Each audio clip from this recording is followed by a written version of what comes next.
विश्वानि देव सवितरदुरितानि परासुव यद्भद्रं तन्न आसुव।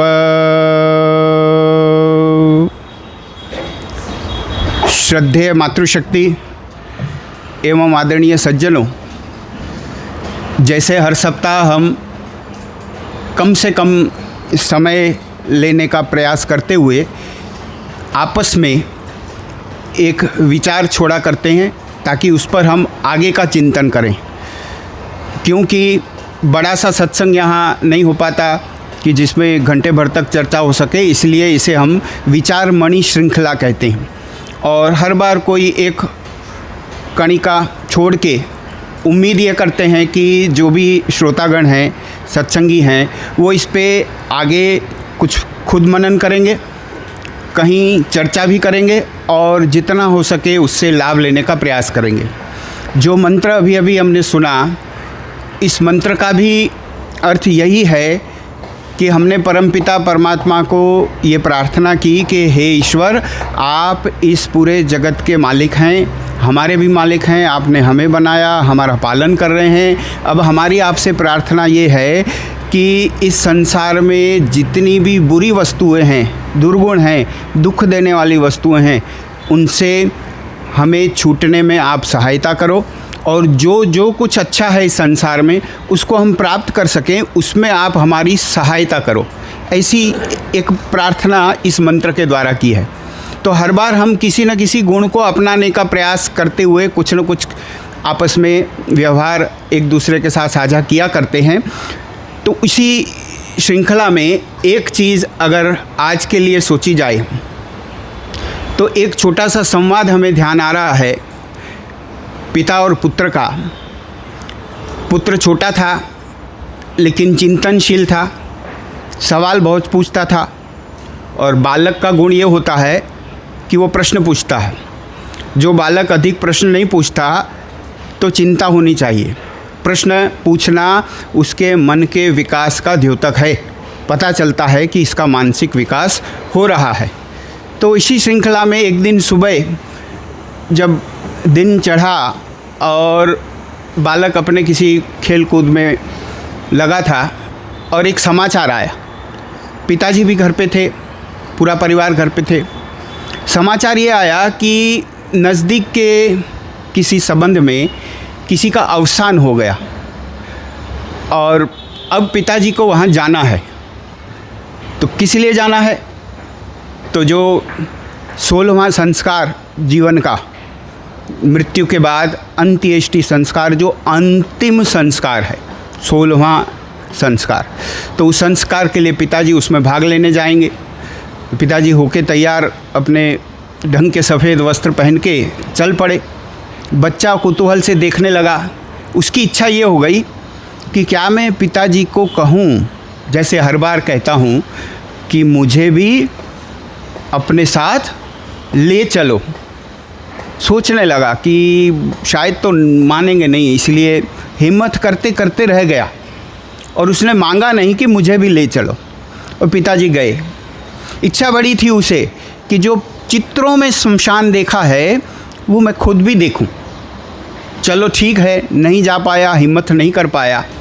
पिताजी गए, 2-3 घंटे में वापस आए और वापस आके घर में पाँव रखते ही सबसे पहला काम क्या किया उन्होंने?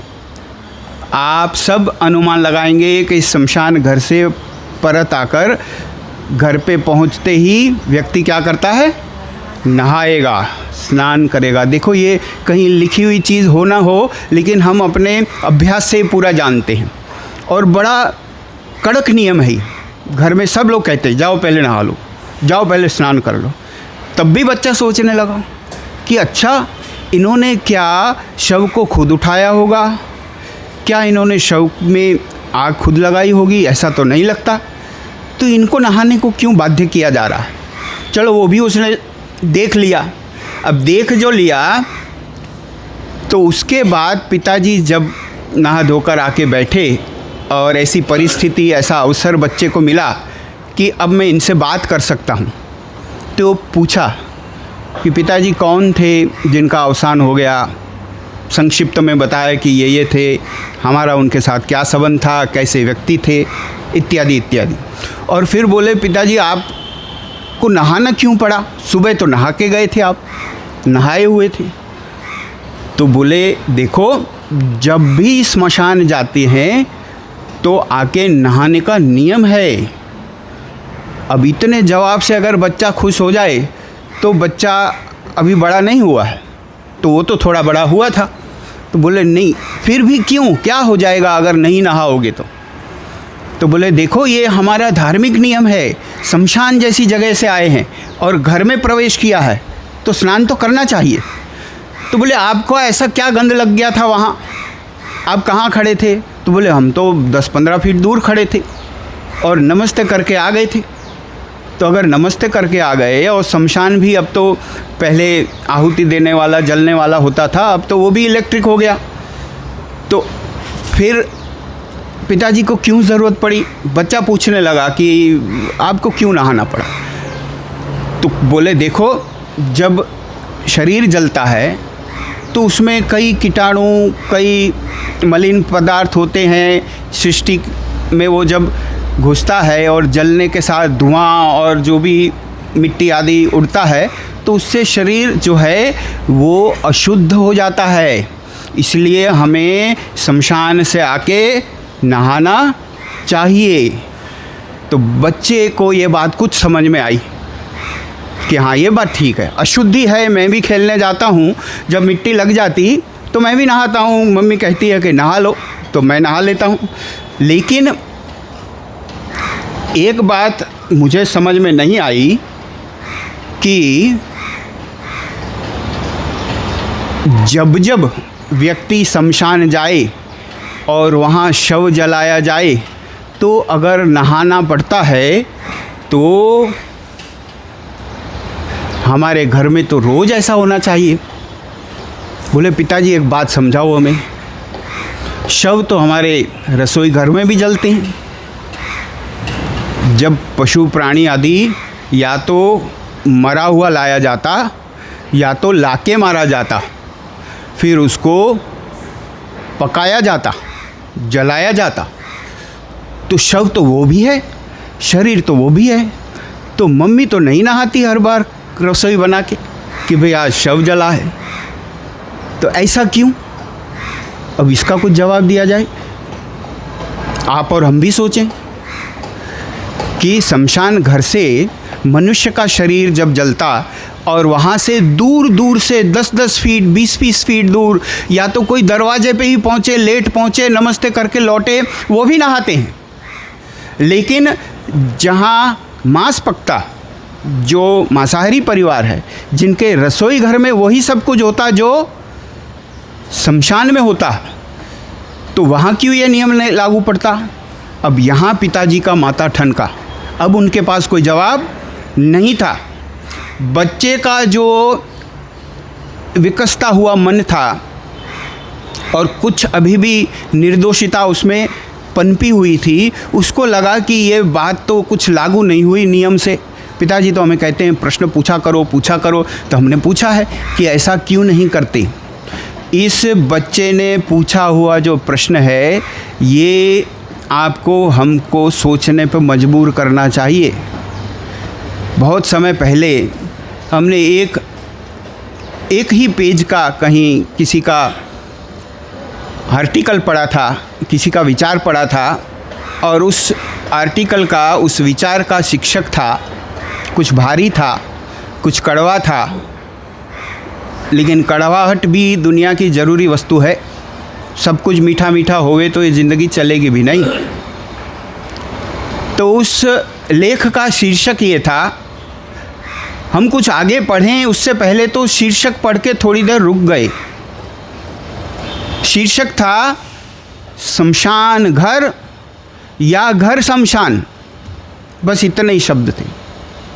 तुमका ये कहना क्या चाहता होगा जो पढ़ने वाला होता है, वाचक होता है, वो चाहता है कि मैं थोड़ा पहले से अनुमान कर लूं कि इसमें आगे क्या क्या होगा, और फिर उस अनुमान को वो सच्चा बैठता है नहीं बैठता, उसको सिद्ध असिद्ध करने के लिए वो पढ़ने लगता है।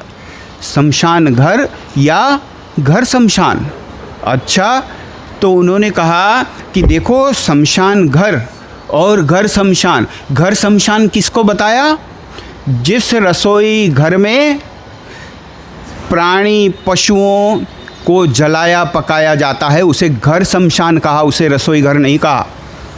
जिस होटल में, जिस खाने वाली जगह में ये काम होता है वो एक शमशान ही है।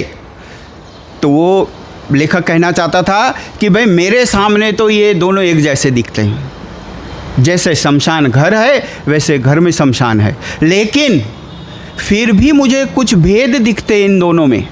क्या भेद हैं? अच्छा, भेद उसने ये बताए कि जो शमशान घर है वहाँ तो व्यक्ति की जब मृत्यु हो जाती खुद से, आयु से, बीमारी से या किसी दुर्घटना से या किसी और कारण से, तब उसको ले जाया जाता। उसके स्वजन उसके साथ में होते, स्वजन दुखी होते, और उस माहौल में उसको अग्नि को अर्पित किया जाता, उसका दाह किया जाता। और जो घर शमशान है वहाँ पे जो मरा है वो प्राकृतिक स्वरूप से नहीं मरा है, आयु से नहीं मरा है, बीमारी से नहीं मरा है, उसको मारा गया है। और उस मारे गए पशु प्राणी को कोई स्वजन दाह नहीं दे रहे हैं, वो लोग दाह दे रहे हैं जब जो लोग अब इसका भक्षण करने वाले हैं, इसको खाने वाले हैं, वो रस और जिह्वा के गुलाम लोग हैं और अपना पेट भरने के लिए इसकी बलि दे रहे हैं। ये है भेद शमशान घर में और घर शमशान में। अगर ये भेद छू जाए मेरे मन को तो मैं कभी उस प्राणी के मरे हुए शरीर को छूना तो दूर, शायद देखना भी पसंद ना करूं। कितने लोग आपको मिलेंगे, अगर उनको मांस की दुकानों के सामने से ले जाओ तो वो निकल नहीं पाते, वो कहेंगे कि ये मैं देख नहीं पाऊंगा दृश्य। जब खुद को कोई चीरा लगता है, ब्लड दिया जाता है टेस्ट के लिए भी, तो बंदा आंख बंद कर लेता है, देखता नहीं उस तरफ। वो चाहता कि कब ये बंदा सुई भोंकेगा, ये मुझे दिखे ही ना, और अचानक सुई लग जाए, अचानक सैंपल ले ले और बस मैं मुक्त हो जाऊं और सैंपल का काम हो जाए। और वो व्यक्ति जो अपने आप को इतना सा कष्ट, पीड़ा, दुख होने से भी दूर भागता है, वो किसी की जान लिए जाने के बाद उसके शरीर को खुद के क्रय से पैसे देकर चल के बाज़ार जाके खरीद लाता और घर में उसकी बलि चढ़ाता। तो यह जो भेद है शमशान घर में और घर शमशान में, यह भेद, यह परिणाम देता है। उस लेख का अंतिम वाक्य ये था कि इससे तो शमशान घर अच्छा। ये था अंतिम वाक्य उस लेख का कि अगर यही परिस्थिति समझ में आ गई तो जिस रसोई घर में यह काम होता उससे तो अच्छा वो शमशान घर है जो समाज के लिए ज़रूरी काम करता, और ऐसा रसोई जो यह काम करता ये तो उससे भी बदतर चीज़ है। लोग कहते हैं कि शमशान घर को नगर के बाहर बसाओ। कई बार आपने देखा है कि जब नगर अभी विकसित होता है तो जो सत्ता अधिकारी होते हैं, सरकार होती है, वो चाहती है कि भाई सबकी इच्छा है दूर बसाओ, तो बड़ा दूर शमशान बनाते। और परिणाम क्या आता है? 10 साल में नगर बढ़ते बढ़ते शमशान तक पहुंच जाता, और फिर शमशान घर नगर के अंदर दिखता। और तब जो नई पीढ़ी होती है वो बोलती है देखो क्या योजना बनाई इन्होंने नगर के अंदर शमशान बना दिया। अब उनको कौन समझाए कि भैया तुम जन्मे नहीं थे तब ये परिस्थिति नहीं थी, तब के विचार से ये यहाँ बनाया गया। अब तुम बढ़ते गए, तुम्हारे जैसे बहुत सारे लोग इस धरती पे अवतरित हुए, इसलिए नगर बड़ा हो गया, और नगर बड़ा हो गया तो शमशान घर नगर में आ गया। लेकिन परिणाम ये निकला है कि शमशान घर तो ठीक है, विकास के नाम पे नगरों में घुसा, लेकिन व्यक्ति ने घर शमशान घरों में ही बना दिया, तो घर घर में शमशान दिख रहे, ये परिस्थिति आ गई। एक विद्वान जी से हमने अपने बचपन में पूछा था, कुतूहल से हमने उनसे पूछा कि शास्त्रों में तो मना किया ही है कि मांसाहार नहीं करना चाहिए, बिल्कुल नहीं करना चाहिए, निषेध है, लेकिन कहीं ऐसा भी आता है? ये ऐसे ही पूछ लिया, वाइल्ड क्वेश्चन। क्या कहीं ऐसा भी आता है कि जहाँ कहा हो कि भैया ऐसी परिस्थिति में खा सकते हो? तो हम तो उनसे कोई जवाब चाह रहे थे कि भाई कोई बताएंगे कि बड़ा कुछ न मिलता हो, या जंगल में हो, या यात्रा में हो, समुद्र के बीच हो। तो ऐसा जवाब नहीं मिला हमें। हम जिस जवाब की आशा रखते थे वो नहीं मिला। तो स्वामी जी ने कहा कि हाँ, वेद में कहा है खा सकते हैं। हम बढ़िया चंभित हो गए, ऐसा कैसे हो सकता? बोले बिल्कुल कहा है। बोले क्या कहा है? तो उस मंत्र का छोटा सा 4 शब्दों का भाग ही उन्होंने हमें बताया। उन्होंने कहा कि वेद में कहा स्वमासानि वियत। अच्छा, समझ गए होंगे आप, हिंदी जैसा ही है। खाना है तो स्वमासानि, खुद का काट के खाओ। ये किसने कहा? वेद में कहा। तो किसने कहा हुआ ये? परमपिता परमात्मा ने कहा।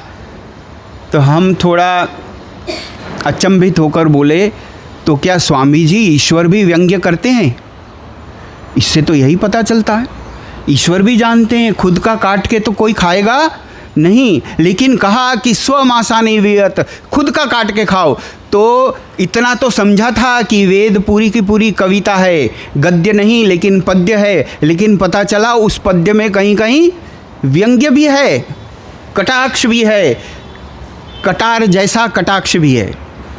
तो ईश्वर जी कहते हैं स्वमासानि वियत, खुद का काट के खा सकते हो तो खा लो।